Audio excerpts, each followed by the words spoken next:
Alrighty, welcome back everyone. We just talked about some of the house settlement money and how that's going to be split up and how there are a lot of questions around what the rules are for that split up. But before we get or as we get into our next segment here, let's talk about Kadyn Proctor and a very, very interesting offseason that he had. He was the transfer portal cautionary tale of the year. I think we all fully understand that. He started in the playoff game for Bama. Once Saban retired and called it a day, he decided to move on to Iowa, where he was committed for quite some time during high school. So it was not so much of a surprise that if he was going to transfer, that was where he was going to end up. But he was not there for very long. He's decided to transfer back to Alabama, I think somewhere in March, so really didn't participate in too much of spring practice for the Hawkeyes and found his way back to Tuscaloosa. And it was one of those things that definitely sent a lot of shockwave through the entirety of college football, and a lot of fan bases were none too happy about the way that he handled that situation. And the good news is, neither is he. He is very regretful, I think very upset about the way that things went down, and it's one of those things that I think all of us kind of saw happening, right? No one necessarily watched this unfold and thought this kid was making all of the right decisions at the exact right time, and I think he fully understands that, and even one of his teammates had said that before he even left Alabama. One of his own former teammate, or one of his teammates now, I suppose, Wilkin Formby, said, "You're gonna come back." Basically, had a conversation with him, and Kadyn Proctor said they would joke about it all the time, but then it became reality, and he was back at Alabama. So this is obviously a very wild story. It's something that has set off a lot of college football fans against Kadyn Proctor, against some of the transfer portal rules and all of that type of thing, and I fully understand that. It was a very frustrating little diatribe that he went on there, and it was something that I think a lot of us were afraid of in college football. So it was a huge thing, and there's no two ways about that. But I think Kadyn Proctor finding his way back to Alabama, and not only finding his way back, but doing it the way that he has, I think is huge for the future of the transfer portal. When we look at the portal today, we have so many issues with the way that things go on, unlimited transfers kind of being willy-nilly, not having the ability to really think out your decisions fully, or frankly, just having the ability to not do that and jump into the portal, which sounds like what Kadyn Proctor did. It sounded like he had a conversation with Nick Saban where it felt like Nick Saban was sticking around, and that seemed to be the sentiment around a lot of Alabama before he ended up retiring. And once he retired, it sounded like he was out the door. It sounded like Kadyn Proctor was like, well, if you're not going to be around, then I'm not going to be around. So he found his way over to Iowa, and he fully regrets that decision.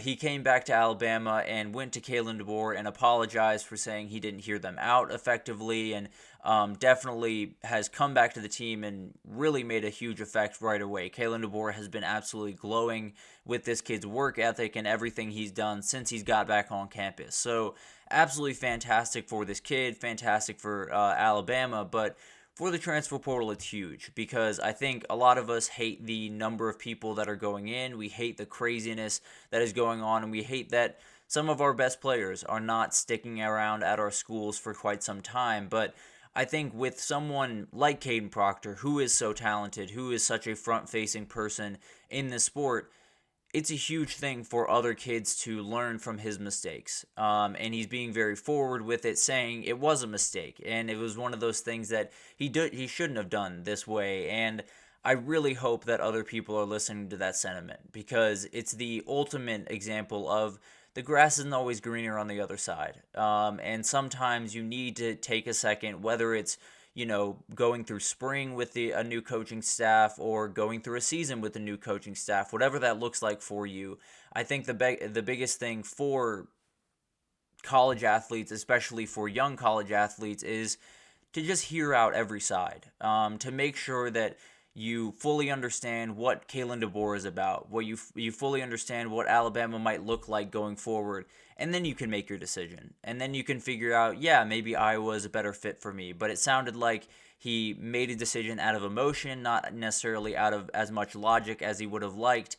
and it kind of got away from him for a second. But all that being said, he came right back, he apologized, and is really owning up to his decision in a really forward way, and I really do applaud him for that. I think it's a huge thing for so many different kids who are coming up in high school ranks right now, who are in college right now, and have flirted with the portal or have thought about getting in. It gives you an idea of what can happen. And let's be honest, not everyone's Kadyn Proctor. Kadyn Proctor is one of the most remarkable offensive tackles in the entire country. That's why he was starting as a freshman at Alabama. That's why he was such a beast. And it was why when, they were playing that game against Michigan, he played on a torn ligament in his ankle because he was that good. They needed that guy on the field, and he didn't necessarily have his best game by any means, but the reality is this kid is remarkable, and that's just the way of the world. And when you are that remarkable, you kind of have the ability to do something like this. You have the ability to transfer away from somewhere and maybe in a couple of months call them back up and say, I'd like to come back, and they will welcome you with open arms. That's not going to happen for 99.9% of the kids that do this.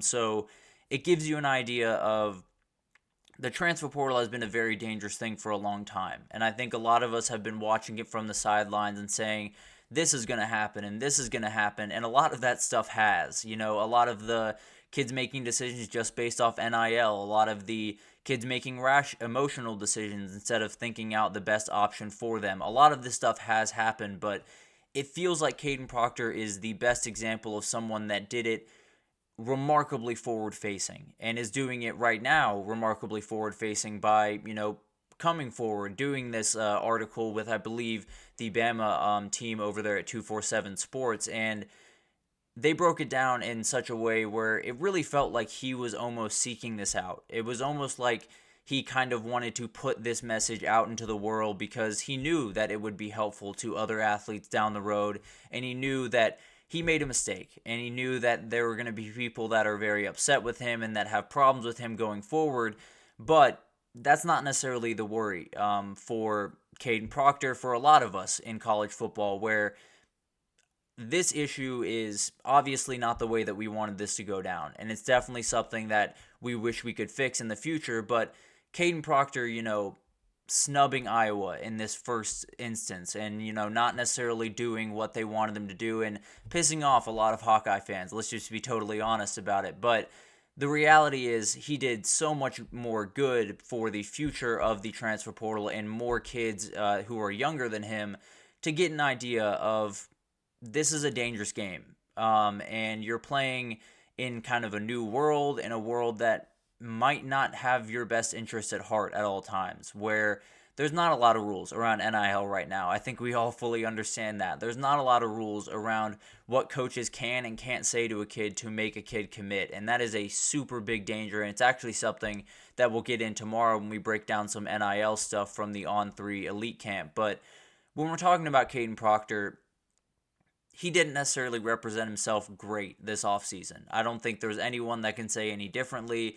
He definitely came off a little bit rash, a little bit, I don't want to say childish, but he just didn't necessarily make a decision that I think was in the best interest for him, and one that was not necessarily the best thought out decision in hindsight. But him coming back, him, going to Kalen DeBoer, apologizing, getting straight to work, and showing that he is more than willing to put in all the work, every effort that they absolutely need him to do, it shows that, there is a way to go about this that is the right way. And I think Kadyn Proctor, if you asked him to go back to January and redo it all over again, he's staying at Bama, and he's hearing Kalen DeBoer out, and he's figuring out what the new Bama looks like, and probably is still there, because it seems like it's going pretty well down there in Tuscaloosa right now. So, overall, this is one of those issues where Iowa fans are going to be mad at Kadyn Proctor. There's no two ways about that. There are going to be fans that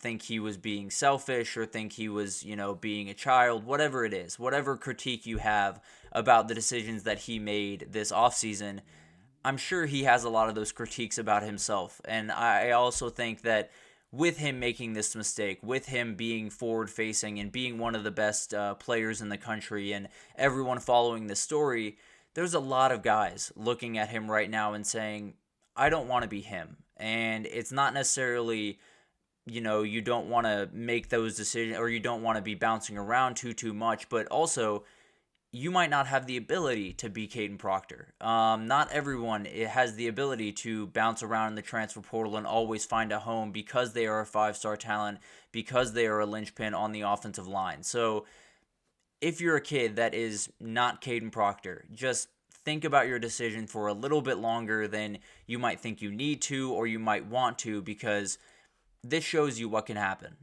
This shows you that a lot of kids out there, a lot of athletes out there are looking for instant gratification in this new world, but the reality is the good thing for a lot of these athletes is to find the place that they feel the most comfortable and move forward from there. And you can't really do that unless you hear out the new coaching staff and you hear out some of the changes that they're getting. So this is one of those stories that it was really bad for quite a while, and I was upset about it. I'm sure a lot of you were upset about it, just because it changed the way that a lot of people looked at the transfer portal, and it made me think that a lot of these kids look at it as kind of a wayward place in between, wanting to be at one team but not really sure. You can just jump in the portal and figure it out later.